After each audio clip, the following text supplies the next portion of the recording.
Okay guys, this is Martin Lynch here from the Disclosure Project UFO. I'm just going to try and get in here, so we're going to ring Frank. Frank is a admin, one of the main admins for the Disclosure Project UFO. So he's one of my good friends. I'm also an admin. He made me admin going back a couple of years ago, so let's give him a ring and see what's going on.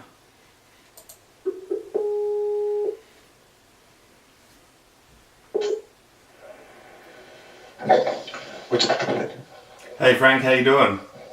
Not too bad. Hang on a sec. Let me mute the TV.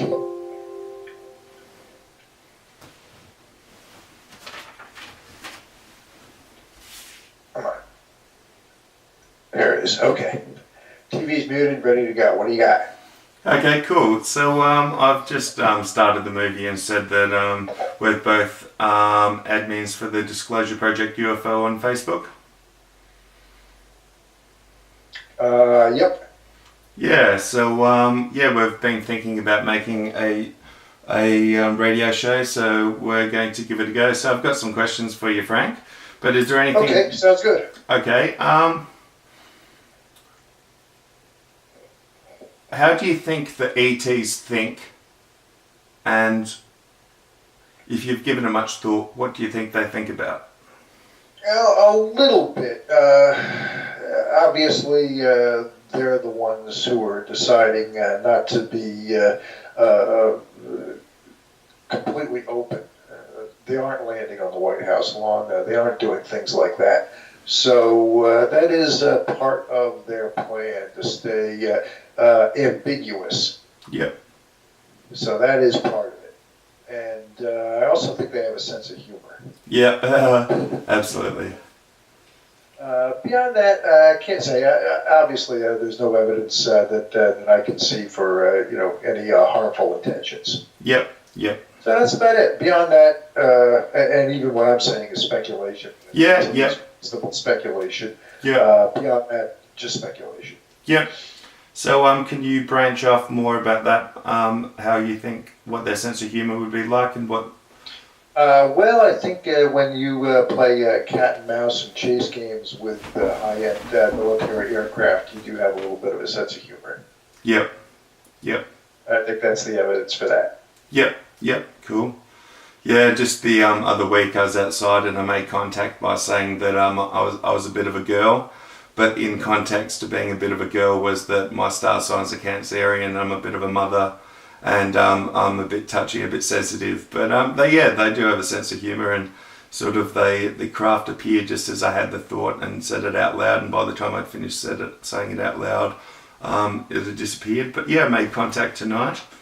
But it was great. So I'll get back to these questions and then we'll have a bit of a talk. So okay, so you're at about what 1 or 2 o'clock in the morning where you're at? No, it's about 4:40. About where?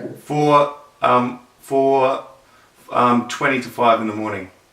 Oh, okay, so you're early Saturday morning then. Okay, you were up early today, or up early, one or the other.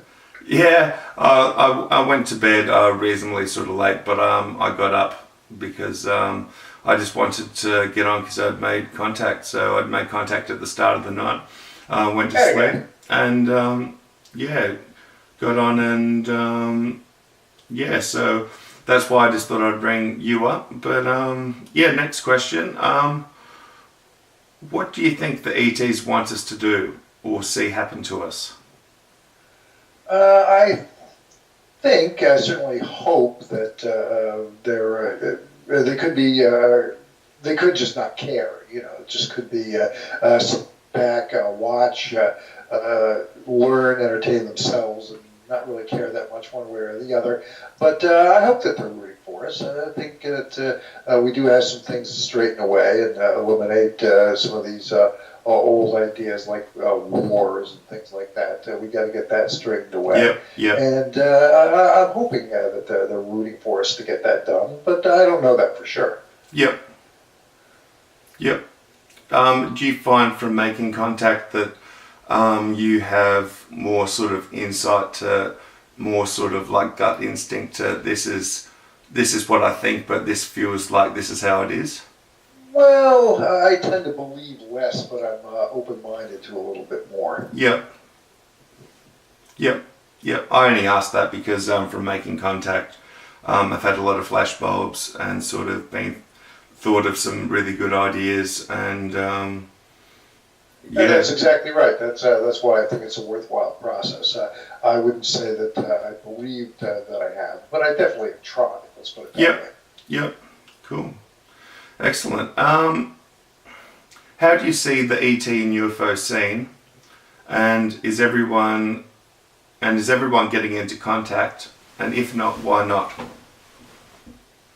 Well, a small group of folks who are interested in the UFOs are giving it a whirl, and I think they should. I think that just the human potential is something that we should all try to explore, and if that means exchanging thoughts across several light years of space is part of that, then I mean, if we can do that, then we certainly should be able to solve some of the more tangible problems that are right within our grasp. Yep. Cool.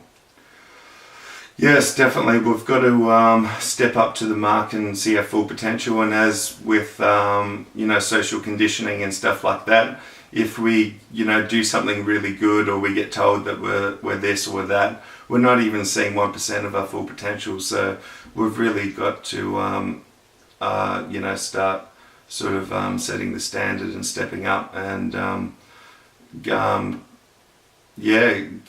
promoting the essence of the beauty in which we were before we were sort of stuffed up by social conditioning, don't you think?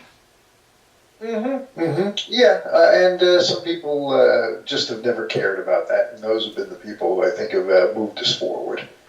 Yep. Cool.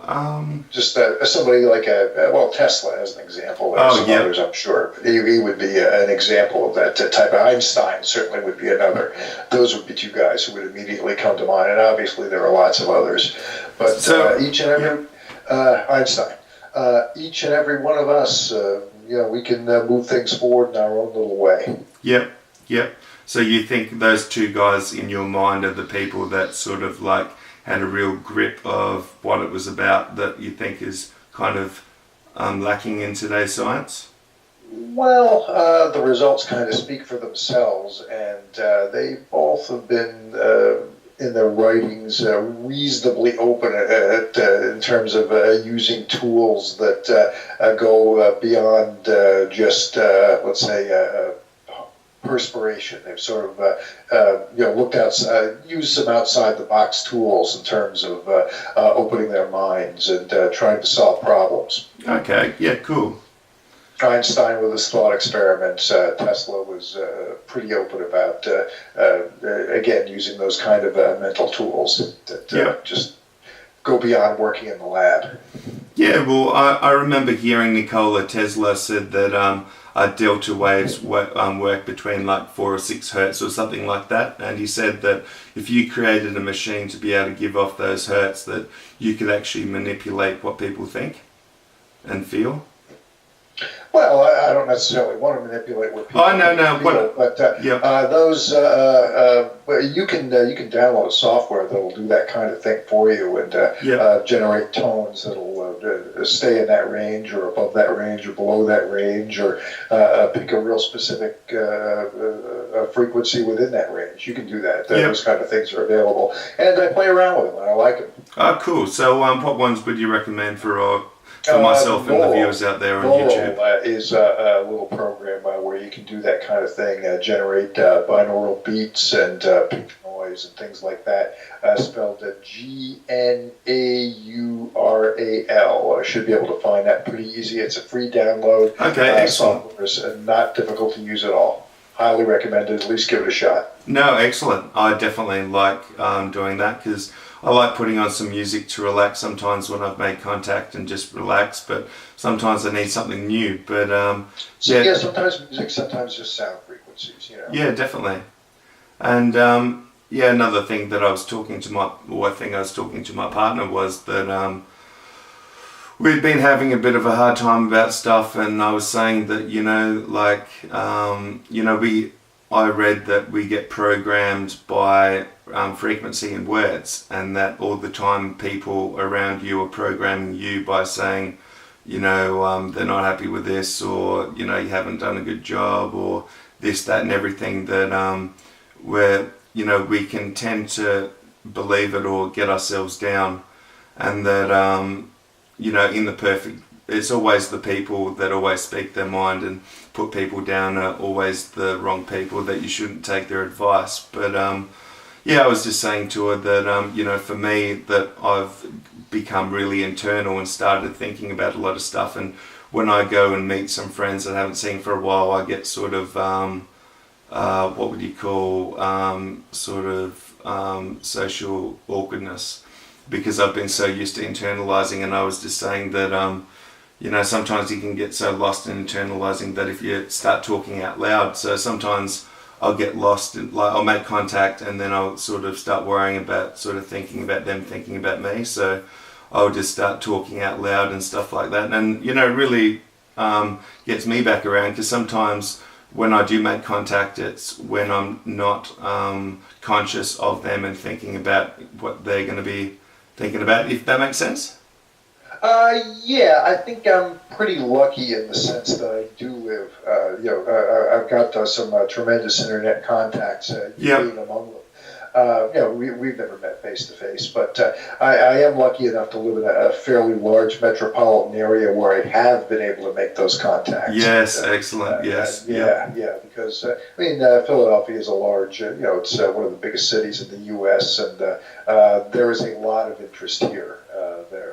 In these very lucky of things, and of course, the folks who are into these sorts of things are more than happy to sort of reach out to one another and get little events together, go out on sky watches, do other things, and that's been great too. So yeah, definitely.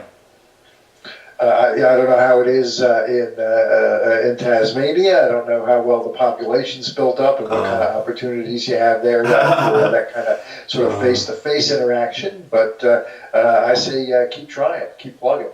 Yeah, no, it's one of those things. Yeah, it's a bit of a small country town. I'm sort of very different to sort of a lot of my friends, my really close friends. Like, I learnt a lot from them. But yeah, like, I made contact tonight. I got off the phone to a guy called Matthew Cleese, and we were talking about stuff about contact, and he's been like a really great guy that I've been able to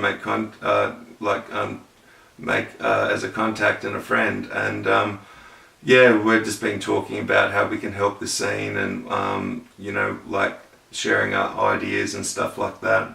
And I went through sort of saying that, the contact, when you get into it, that you're sort of chosen. So just say if you do have a child or this does happen, that, it's all right to have time off, because the ETs would want you to have time off.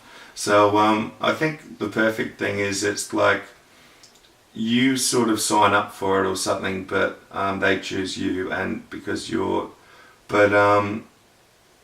it's one of those things that, certain things can get people down, I suppose, like you're saying, like how does your town sort of, we're not, I don't live in America, so we don't have, like everything sort of going on, and it is sort of, there are some huge chunks of America that are pretty remote, and you can be a mile or 2 miles just from the closest neighbor, let alone somebody who shares, which is not a real common interest. So that sort of thing, it's certainly possible. But this here, I mean, I think if you were in Melbourne or Sydney, it would be a way better. Of a different situation. Those are big enough towns, and I'm sure that there's tremendous interest there. Yeah. In fact, I know that some of the Australian folks you tipped me off to. Some of the outside the box thinkers, more esoteric interests. Some of those, Slattery is one guy, I think, and I think isn't I think Kay McCullough, isn't she in Australia? Kay McCullough, I think she might be. Yep. So those are some folks I wasn't aware of until you brought them to my attention. Yep, but not very I good don't think people. they live in Tasmania. I think they probably live on the East Coast. And, the people are. So while we're on here, you know, like you've been into this area longer than I have, but I've got into it. But I both think that for the time that we've been into it, that we've accomplished great things. So for the people out there that are on our group or on other groups that sort of are into this area and their friends bag them out, or they don't have like the family on board, they think that their family says they're just a conspiracy theorist or they're this and that. If for the people out there that might be like living in the States but they're living in those small towns, what sort of advice do you have to give them for them to keep on plugging away? Well, if you're into it, stay on it. If you're into it, stay on it.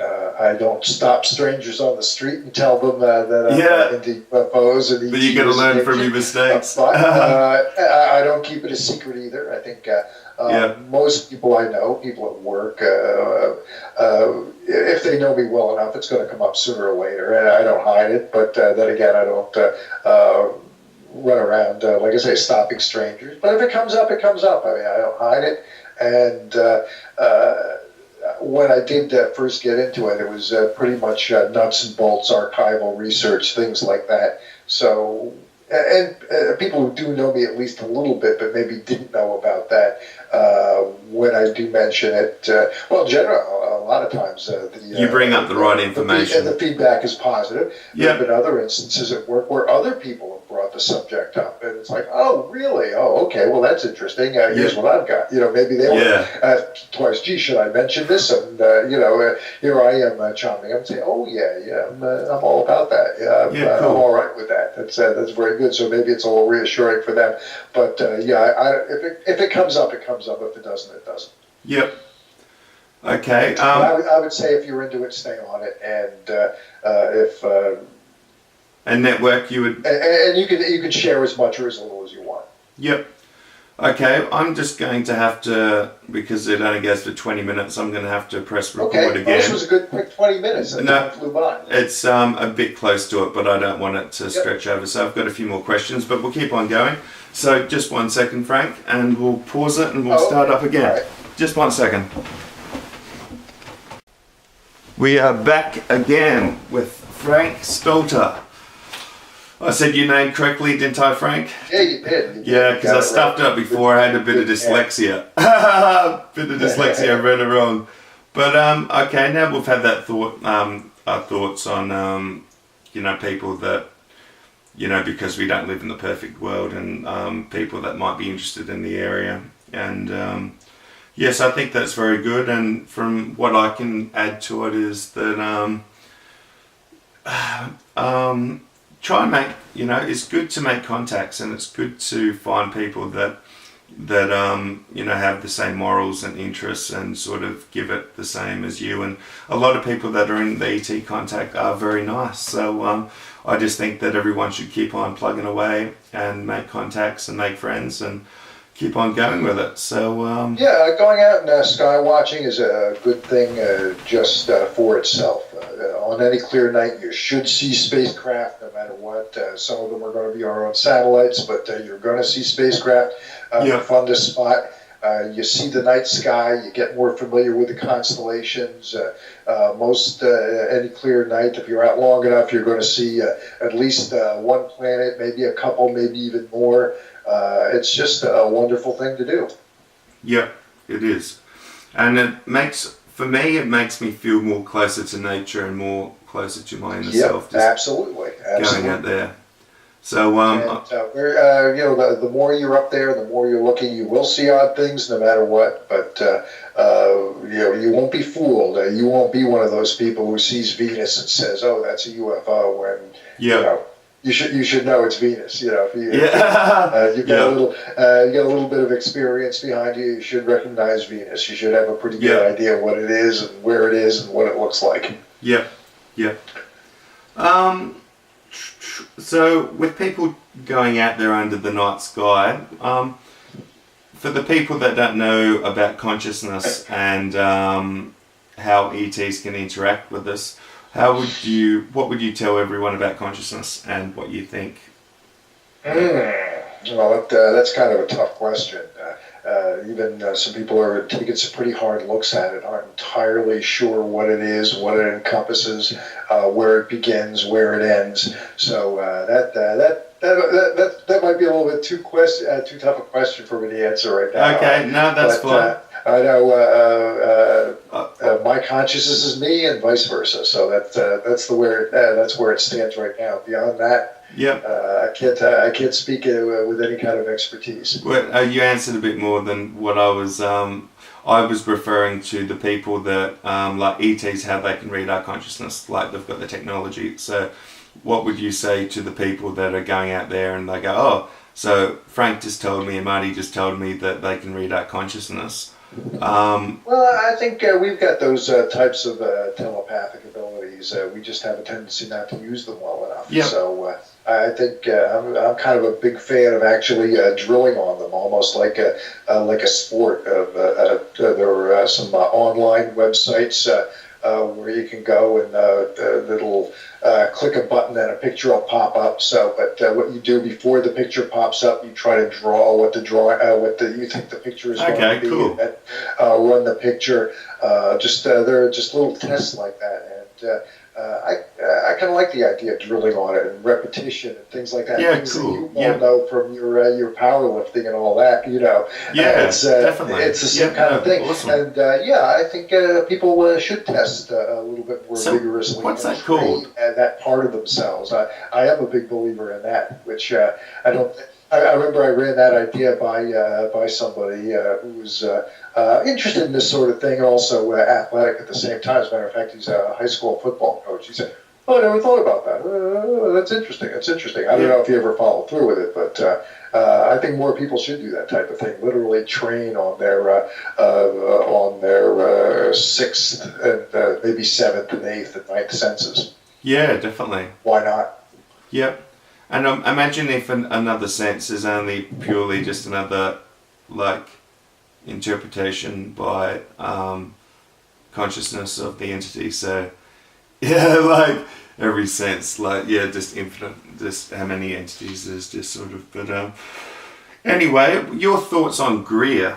For me, he's given me a lot of useful information that once I became spiritual and found peace from within, that I made contact through, because at the start I was a bit like, oh, this is a bit airy-fairy, oh, I don't know about this, and sort of listened to it, and then, I practiced it, and it worked, and yeah, so I think for a man that used to be on 500 grand a year to not be on that, like, personally, I wouldn't charge people for C5 events, but I think he's done so much for it that if he does make 100 grand a year on C5 events, is it really that bad?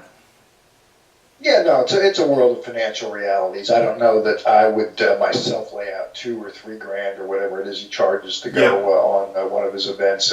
That's a little pricey. It might be a little bit outside of my price range. Yeah, but I do have personal friends who've been on his events, and they're happy. They didn't feel like they were ripped off or taken or anything like that. Some of his work's been very good.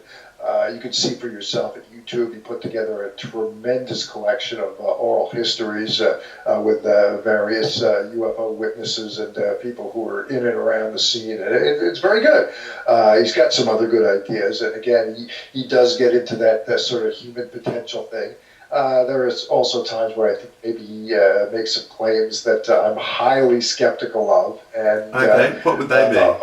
Overstates his data a little bit. But I think you take the good, and that's really about it. A lot of this stuff, like the remote viewing that he talks about, that type of thing, that's been a while. It's stuff that he's picked up, not necessarily the originator of. Not the originator of going out and actively making contact, proactively pursuing that kind of thing. At the very least, I know Damsky was doing it in the 50s. I don't doubt there are other people doing it even earlier than that. But that's all any of us are really doing. We're just sort of building on things that likely have been around for a long time, and just kind of repackaging it and making the old new again. Yeah. Would you be thankful? Are you thankful of his work? Yeah. He's in the field. He's made some solid contributions, and if for no other reason, then I have again made some friends with some people who I know are really good people, and it likely wouldn't have happened if he wasn't out there plugging along for what you think of him. So I can't.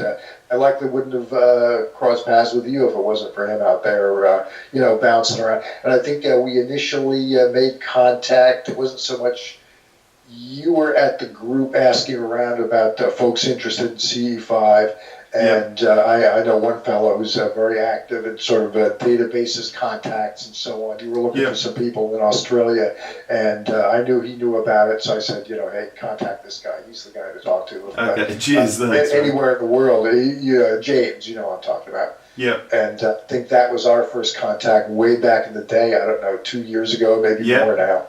Yep, no, it's gone really quick. And I just wanted to say thank you so much for seeing something in me and asking me to become admin. I know that I've been a bit slow on it now, but I've got high hopes and big dreams and a vision for this group. And that's fine. We've all, everybody who's on staff has been in more than at some points and been out more at some points. Yep. It's not a big deal. Yep. So, I guess we'll talk about the group.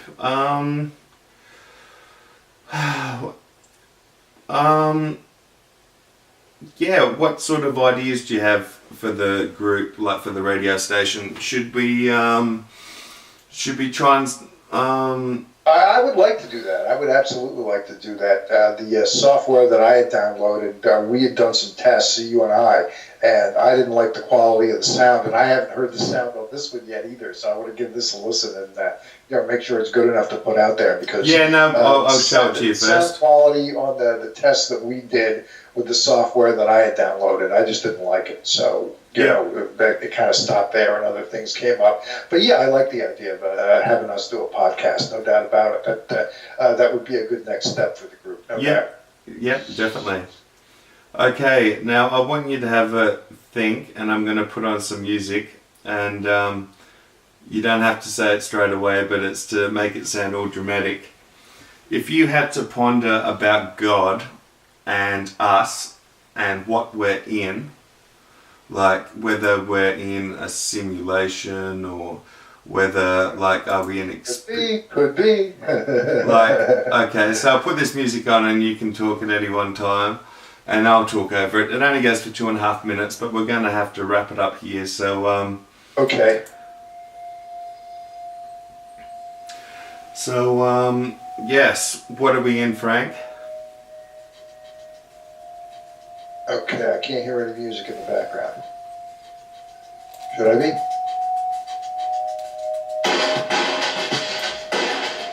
Can you hear it, Frank? Now you sound like you're breaking up and your phone's gone out of it. Nah, that's cool. It's not working. So anyway, I thought I'd put that on, but finish the question. What do you think we're in, Frank? I wish I knew. I'm not. I'm at least open to the possibility that we are living in the Matrix. That could very well be just a big computer simulation, and maybe God is just some college nerd. With his working on his doctoral thesis, and we're it. That could be. I wouldn't say I believe it. I wouldn't even say I consider it a likelihood, but it's a possibility. At least possible. Yep. Or that could be. The more I look at the science behind the universe, the less certain I am. It could be anything. Yep. We will see, and we've got this little time period where we're moving through this world, and who knows what's going to happen afterwards. Just do not know. Just trying to enjoy the ride. Enjoy the ride. That's it. I'll give you my thoughts on it. Okay. I saw E.T. craft appear, and I just thought it was a star that was real bright, but then I started talking my mind and it started fading out and started moving left and right. And I said, are we in a matrix? And it started fading out sort of slowly and then rapidly a bit. And I said, So is that not so much? And it moved right. And I said, so does that mean right? And it moved right again. And at the time, I'd sort of, I'd had a bit of a rough battle, had like a mental illness. Well, not to interrupt here. So you interpret that as a no? Is that about right? Well, it wasn't so much a no because it wasn't a definite. It was more like apprehensive sort of, and I thought whether it was not like we could be, but they didn't want me to think that life didn't mean anything. So, so yeah, I've sort of asked them, and that.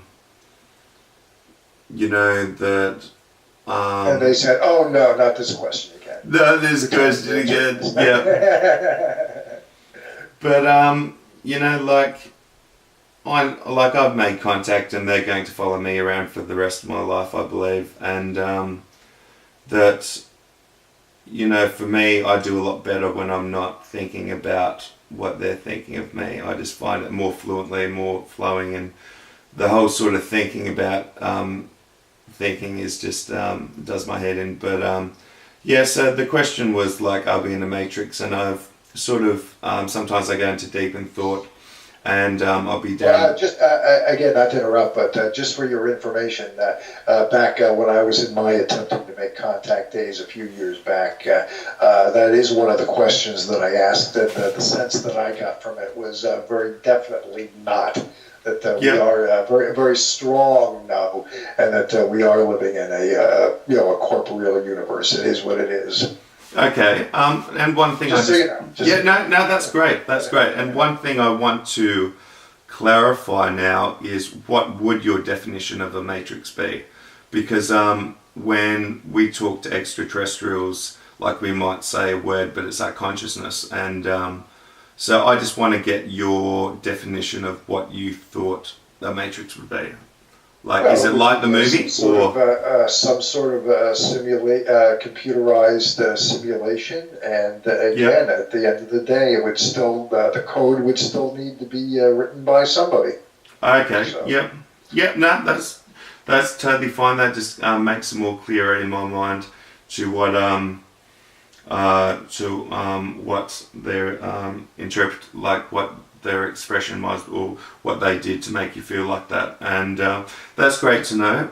My thoughts were that we could be in a matrix, but that wasn't it to take it away from life to what it is. I said that like I've got these good ideas and these high hopes to want to do what God would do by saying, hey, I've asked for the ETs to give the elite and everyone a second chance, and that sort of if they do turn around and become good, and they try and buy their karma back by putting into education, just say if I got to know the elites and got to know in the industrial military complex and whatever, and sort of they got to know what sort of person I was, and I went out and made contact and said, this is what you've got to do, that you can be accepted in this, and the thing is, you've got to impress them, and you've got to build yourself up to one day that you're ready to talk to them. And they haven't done anything yet, and they're not going to do anything. But if a whole world goes down because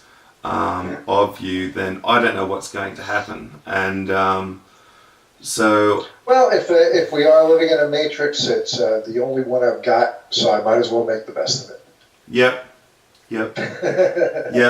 And do you think this could be the only time in the Matrix life that we actually become so good that we actually get created outside of the Matrix? Like, I've always thought, like, what came first, the real thing or the Matrix?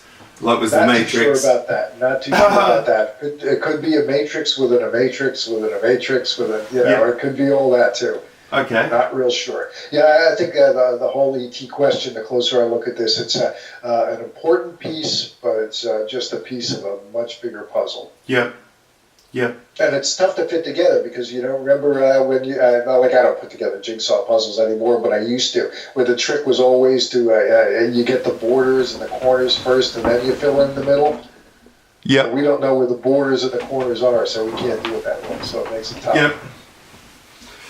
Cool. Well, I've just got one more question, so I'm going to have to...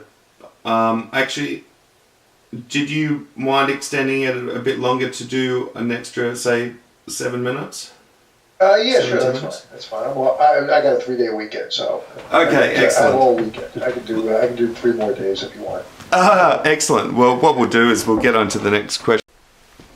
Okay, back on to movie 3. Now, Frank, do you have any questions for me or anything you'd like me to elaborate on?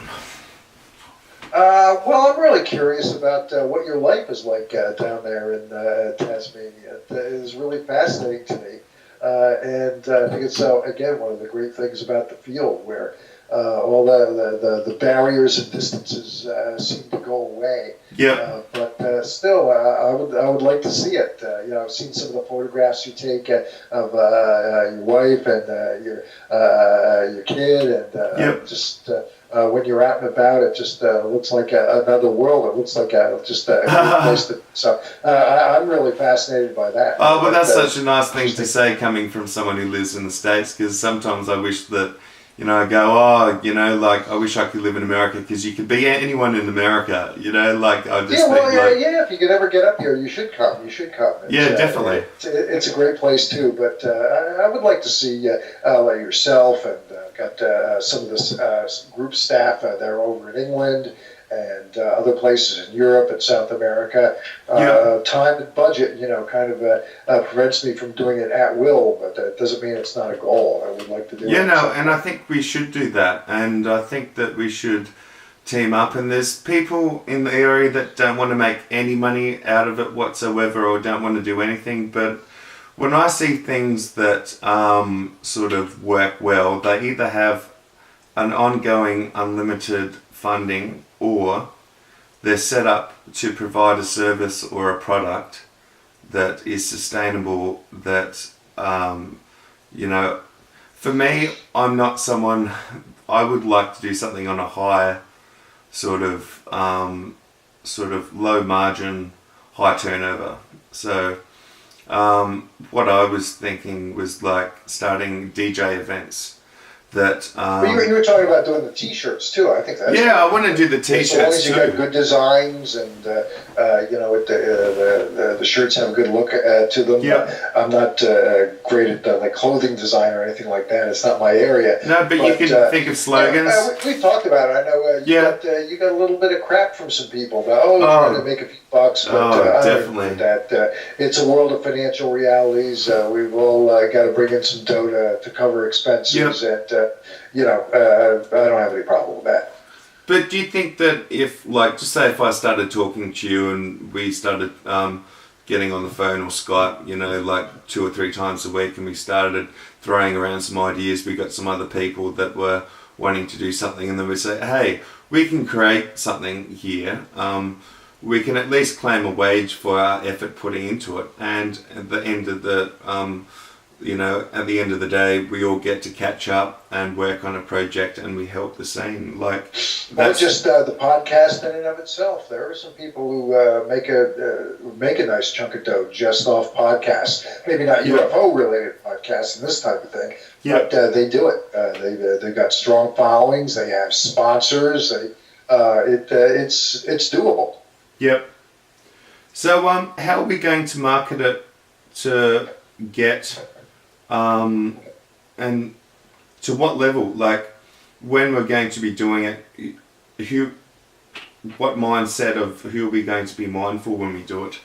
Like, well, we've got a built-in audience of more than 62,000 people right now. Oh, yep. Just as a base to start from. Oh, no. Oh, sorry. How well that would translate into people who are actually going to give this a listen, I'd be kind of curious. I do know that there are a lot of UFO-related podcasts and that type of thing, and they're always welcome to promote their efforts at our group. Sometimes I pin them up top if there's enough notice to do that. But I don't honestly know how much of a pull it is. I think with people that are, because they tend not to get a great response. They really don't. They might get a couple likes, and you don't see too many. Well, I listened to this and it was fantastic. You don't see too many of those comments on any of the podcast promotions at our group. So I don't know how well. I sort of meant mainstream, but like I've done some interviews on them, and I keep an eye on the stats at my blog, so I have an idea of. I'm going on there. I'm mentioning the blog. Easy enough to find, and I don't see any kind of a significant jump. A few here, a few there, but I don't see any kind of significant jump in the hits at my blog. So. It doesn't mean that these podcasts don't have a following, too. It just seems like they don't cross over very well. They don't mesh very well. Yep. Do you think it's because there is so much good information, bad information, plus on top of that, everyone's experiences that when everyone gets into it, they're not always on the same page? I think as a simple case is there are people who like to listen to podcasts, and there are people who like to read articles and click on links and read articles, or maybe watch videos, and the two trains just don't cross paths. Yep. I think that would be what it is. I'm not sure. I think it would be worthwhile taking a closer look at for somebody who wanted to get into one of the businesses or the other. Again, I think it's I think it's a question worth trying to find an answer to if you're really looking to pursue it. Now, if we did, let's say, we got something together like this on a regular basis. If we were going to do it, I don't think I'd really care if it was. I would do it because it would be fun to do, because we would be able to pull guests and to ask them questions and things like that. I think it would just be a fun thing to do, and I really wouldn't be all that concerned as to whether or not that we had a huge audience or we were able to make a few bucks through sponsorship or something like that. Yep. I just had an idea, Frank. Really? I thought, I just thought we could do it together on Skype, and what we could do is we could interview someone first 1 week. So every second week we interview someone. Every other second week we go over questions that we'll go onto the group and we'll say, what do you want us to talk about? And then we'll read it and we'll go over it, and then we'll bring up what everyone's thinking or something like that. And then absolutely, and then we could just get discussion, and then people could go, oh, that's what I said, and they're saying it, and they'll be like, oh yeah, so to get involvement and to get start talking about it, because I think that I would definitely want to pull guests. I don't think there's any problem whatsoever booking guests. I know enough people who do these types of shows, and getting guests is not difficult to do. And I would enjoy talking to them and asking them questions and getting their feedback. Yep. Cool. So that part would be the easy part. If you were looking to generate some kind of revenues or that kind of thing, that might be a little bit trickier. That might be tough. No. I'd be all for that too if it's doable, but it might be tough. I was wanting to make money through music events, not through the informational side. But what I would be happy to do, like if our group were to make money, would be that if we started like a clothing brand or something like that people bought, but they were receiving a product, and we wouldn't charge like too much money on top of it. We would just do it to sort of at the end of the day, that we put in a lot of hours, and we're not wanting money, but if we could create something that we gave someone an actual product that they'd received and they kept, it wasn't something that we just opened our mouths and we charged. But I believe that at the end of the day, that we've got to make the scene go forward, and there's always going to be someone who's going to make something made in China and do something instead of us. So I think that we've got to go give it a go, and we'll see how many people take interest in the show and want to get on board. We could even interview just people that on a show, or we could interview people like Greer or other people like that. Sure. And maybe not him specifically, but sooner or later. It's no problem booking guests. That's my understanding. No problem whatsoever. Yeah, cool. So one thing I want to finish off, a final thing before we go. I'll say this and then I'll get you to answer and then I'll get you to say anything else that you'd like to finish off with. But this is something that I was deep in thought about, that I talked to one of my good friends. I said, just say if you were on your deathbed and you were about to die and you had to think of a piece of like a sentence, a paragraph or anything, and it was to be heard by your family, by your good friends, and everyone in the educational system from any age would study it and learn it and hopefully take it on board, what would that piece of information be?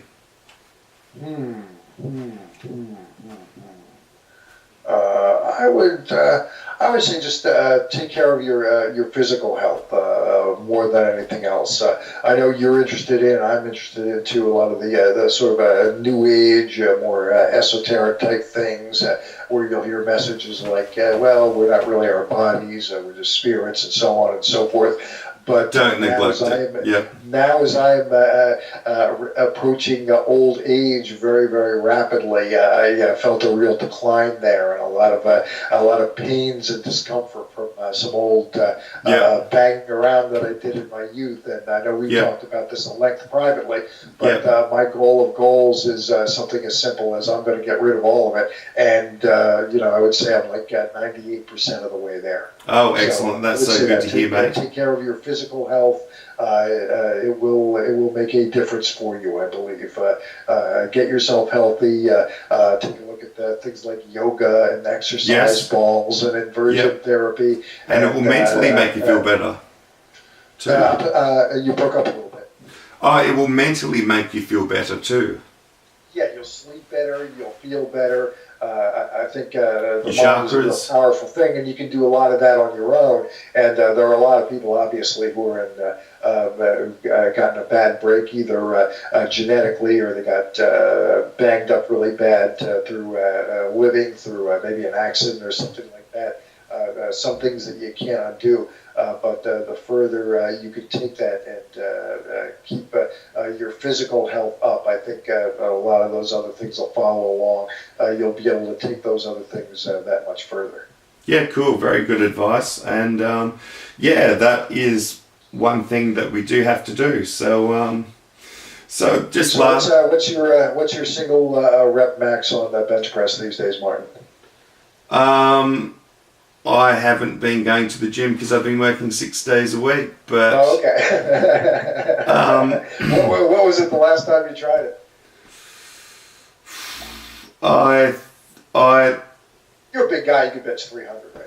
Nah, 300. Well, I'll tell you this, I used to do a strongman competition and it was a body weight challenge, so whatever you had to weigh on the day, you had to lift that for as many reps in deadlift, squat and bench press. Okay. And I started training for it, and I was 92 kilos, and I was training. Is what, about 210 maybe? 210 pounds? Yeah, probably. Yep. And I started training for it, and I was pretty lean, but I was 92, and in 2 months I got to 100. But each week I'd have to be lifting more reps, and so on the day of the strongman comp, I benched 100 kilos, which is 220 pounds for 12 reps. That's good. I wasn't too impressed with it compared to how strong my legs and back were, but I deadlifted 36 reps of 100 continuous and squatted 36 reps, and then we had to pull a car, and I want to get back to being into bodybuilding, and I want to do it to get a title because I was a nerd and I had a good physique that, not only was I sort of big, that I sort of trained sort of all different angles, and, it was good, and I want to be able to do that, but I want to then after that probably try and go vegan because I want to sort of prolong my life, and I want to try and take that spiritual step to see how it is, but I just want to have peace of mind and have it sort of like, oh, I did a bodybuilding competition. So yeah, I want to do that. Like just talking about the gym, it was probably about 5 months ago. I came home from the gym and I was firing all cylinders and was making contact with extraterrestrials because I was getting so high. And I was talking to Matthew Cleese tonight. He's like, oh man, like you don't even make contact by meditating. You just sort of go out there in your mind. He goes, that's off the show.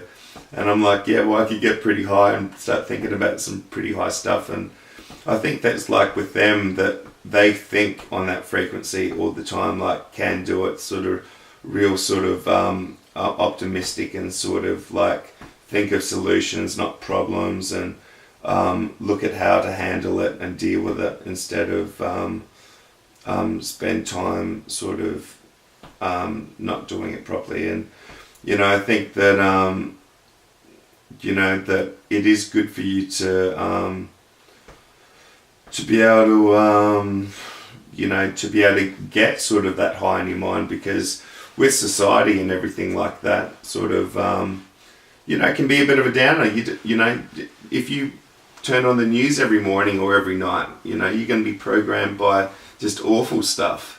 So I try to stay up on things. I do, but it gets you down. I've got to turn the channel. It's like, okay, I get the gist of it. I know what it is, and I'm an old enough guy now. A lot of this is it comes in cycles.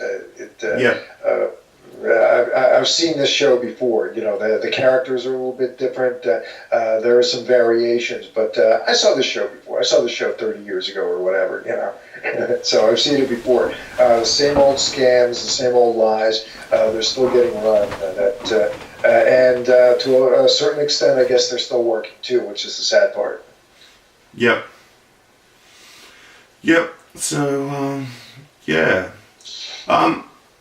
How do you want to make your mark in this field or on this planet?